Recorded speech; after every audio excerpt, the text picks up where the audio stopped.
हाय।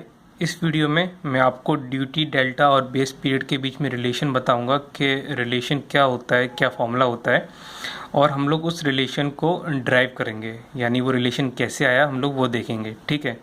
और मैंने इरिगेशन पे जितनी भी वीडियोस अपलोड की हुई हैं उन सारी वीडियोस की लिंक मैंने डिस्क्रिप्शन में दी हुई है, तो अगर आपको वो वीडियोस देखनी है तो आप एक बार डिस्क्रिप्शन ज़रूर चेक कर लें। ओके। तो पहले हम लोग देख लेते हैं कि ड्यूटी, डेल्टा और बेस पीरियड होते क्या हैं, इनकी डेफिनेशन क्या होती है, इनका मतलब क्या होता है। ओके। तो पहले हम लोग लेते हैं ड्यूटी। ड्यूटी की डेफिनेशन ये है, यानी एक तरह से अगर एग्जाम में आया तो आपको ये छापना है। ठीक है। तो duty means the area of land that can be irrigated with a unit volume of irrigation water. इसका मतलब ये है कि हम लोग यूनिट वॉल्यूम से कितना एरिया, यानी कितना हेक्टेयर एरिया इरीगेट कर सकते हैं। ड्यूटी का मतलब ये होता है। ठीक है। Duty represent the irrigation capacity of a unit, यानी ड्यूटी क्या रिप्रेजेंट करता है, irrigation capacity of a unit. Okay. अगर मैं आपको एक एग्जांपल लेके समझाऊं तो ज़्यादा बेटर रहेगा। ठीक है। तो एग्जांपल, ये मैंने एग्जांपल लिया एक तरह से कि ड्यूटी हमें क्या दी है, 1000 हेक्टेयर पर क्यूमेक। ठीक है।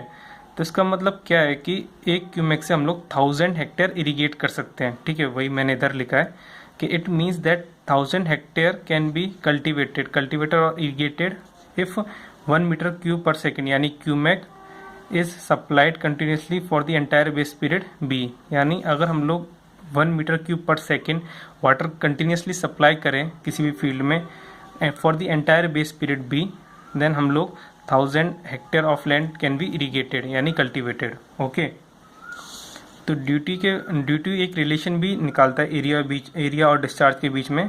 तो वही मैंने तो लिखा है, it establish a relation between discharge जो होगा वो क्यूमेक में होगा, और एंड एरिया, जो एरिया होगा वो हेक्टेयर में होगा। ओके। तो ड्यूटी का मतलब क्या हो गया, ड्यूटी हो गई एरिया अपॉन डिस्चार्ज। तो ये तो हुई हमारी ड्यूटी। ओके। तो ड्यूटी को हम लोग कैसे रिप्रेजेंट करते हैं, किससे रिप्रेजेंट करते हैं, ड्यूटी को हम लोग रिप्रेजेंट करते हैं डी से। ओके। और इसकी यूनिट क्या होती है, यूनिट होती है हेक्टेयर पर क्यूमेक। ओके। इसके बाद हम लोग डेल्टा देखते हैं कि डेल्टा क्या होता है। डेल्टा की डेफिनेशन ये है। ठीक है। तो delta is the total depth of water required by a crop during the entire period. इधर पीरियड का मतलब है बेस पीरियड यानी बी।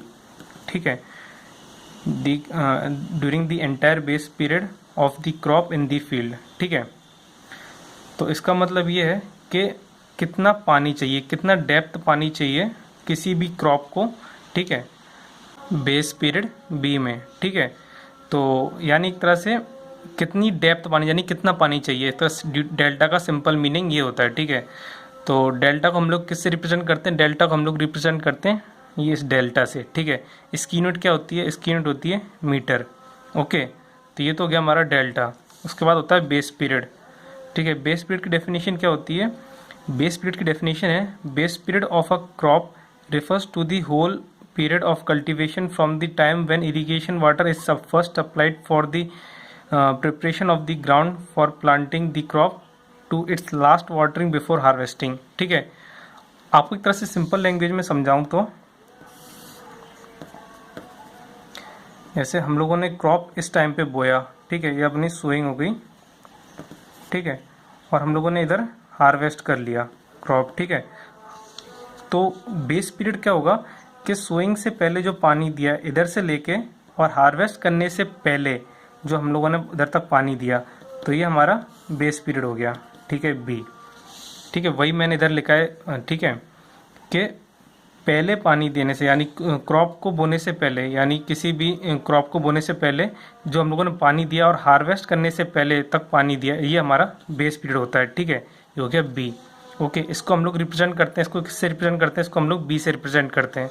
ठीक है। इसकी यूनिट क्या होती है, इसकी यूनिट डेज में होती है। ओके।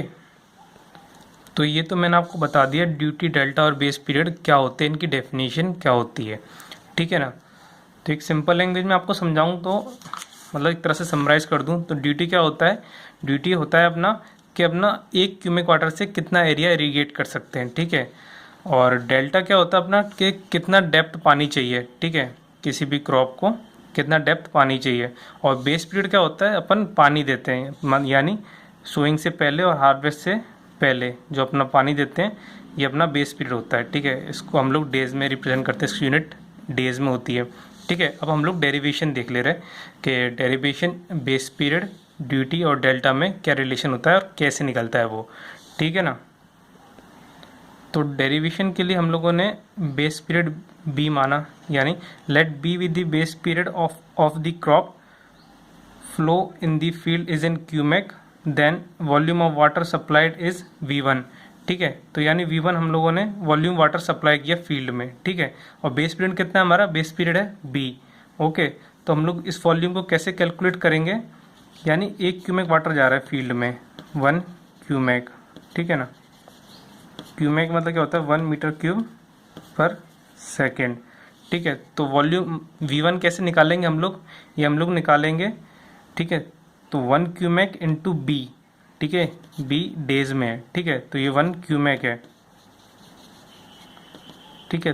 तो V1 वॉल्यूम की यूनिट क्या होती है, मीटर क्यूब, ठीक है, मीटर क्यूब होती है। तो 1 क्यूमेक इंटू B, तो B को डेज में है, ठीक है। तो डेज में यानी इसको फिर हम लोग सेकंड में कन्वर्ट कर लेंगे। सेकंड में कैसे कन्वर्ट करेंगे, तो डेज को 24 hours into 60 minute into 60 second, तो ये हमारा सेकंड में कन्वर्ट हो गया, ठीक है। और 1 क्यूमेक वाटर हम लोग सप्लाई कर ही रहे हैं, यानी 1 मीटर क्यूब पर सेकेंड, ठीक है, इंटू ये जो भी मल्टीप्लाई करने पे आएगा इंटू सेकेंड होगा, तो सेकेंड से सेकेंड कट जाएगा, तो ये हमारा कितना हो जाएगा, B मीटर क्यूब।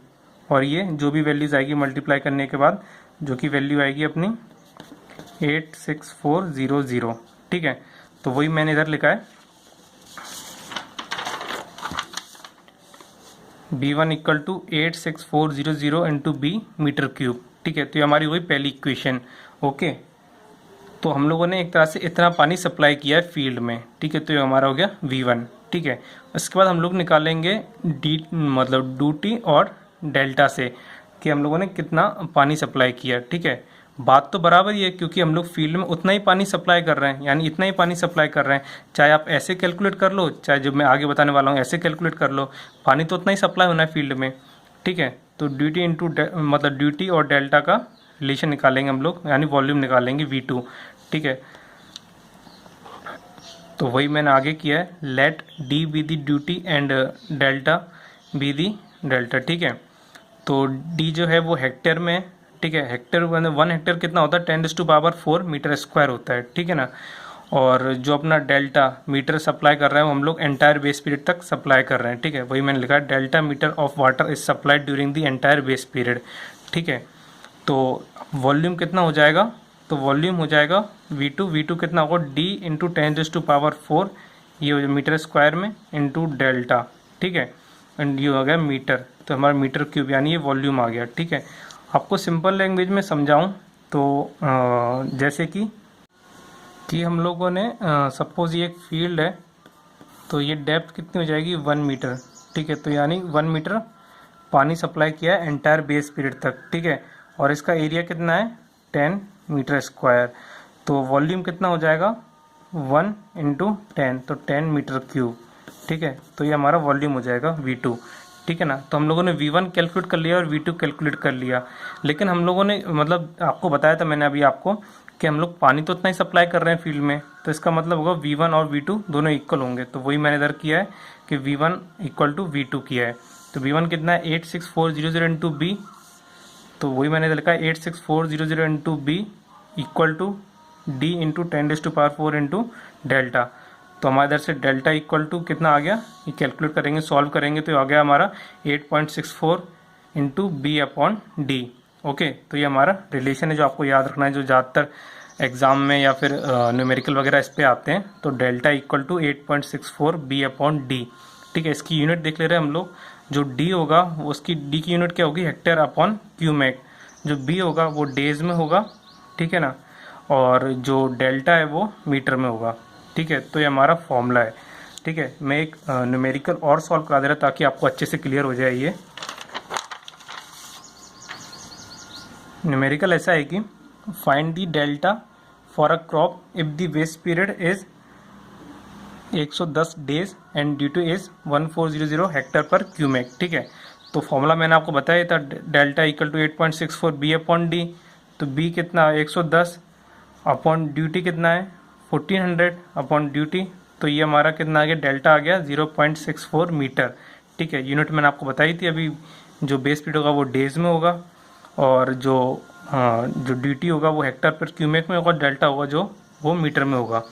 ओके, मैं आपको एक पॉइंट और बता दे रहा है जो ज़्यादातर एग्ज़ाम्स वगैरह में पूछते हैं, ठीक है ना, कि वो पॉइंट एग्ज़ाम्स वगैरह में काफ़ी आता है एक्चुअली, कि जो अपनी ड्यूटी होती है वो मेन कैनाल पे कम होती है as comparison to branch canal. ठीक है, यानी ब्रांच कैनाल पे ड्यूटी ज़्यादा होती है मेन कैनाल के कंपैरिजन में।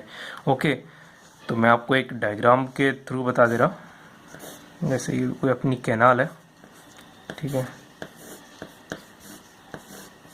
ये अपनी फील्ड हो गई। ठीक है, तो जब अपनी मेन कैनाल पे ड्यूटी होगी ना, तो वो कम होगी एज कंपैरिजन टू ये ब्रांच कैनाल वगैरह है ना, इनके कंपैरिजन में। आपको एक सिंपल सा एग्जांपल देके समझाऊं तो, जैसे हम लोगों ने माना इधर 1 क्यूमेक, इधर का 1 क्यूमेक और इधर का 1 क्यूमेक। ठीक है, तो जो 1 क्यूमेक वाटर है ना, तो इधर से आएगा, ये ऐसे आएगा।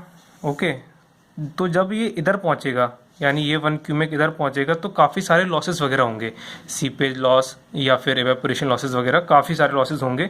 तो उसकी वजह से ये 1 क्यूमेक कितना रहेगा, ये रह जाएगा 0.98। मैं एग्जांपल लिया, यानी ये 0.98 सिर्फ एक मतलब एग्जांपल के लिए बता रहा हूँ कि 1 क्यूमेक हो जाएगा 0.98 वो लॉसेस वगैरह के कारण। ठीक है, तो 1 क्यूमेक और 0.98 क्यूमेक, तो इन दोनों में से ज़्यादा इरीगेट कौन कर पाएगा? ऑब्वियसली 1 क्यूमेक ज़्यादा इरीगेट कर पाएगा। तो इसलिए ये पॉइंट है कि ब्रांच कैनाल की ड्यूटी ज़्यादा होती है मेन कैनाल के कंपैरिजन में। ओके, तो आई होप कि आपको ये पॉइंट समझ में आया हो। Thank you so much for watching my video. अगर आपको कोई भी डाउट है तो आप मेरे को कमेंट सेक्शन में ज़रूर कमेंट करके बताएं, और अगर आपने मेरे चैनल को अभी तक सब्सक्राइब नहीं किया तो please subscribe to my YouTube channel. Thank you so much, bye.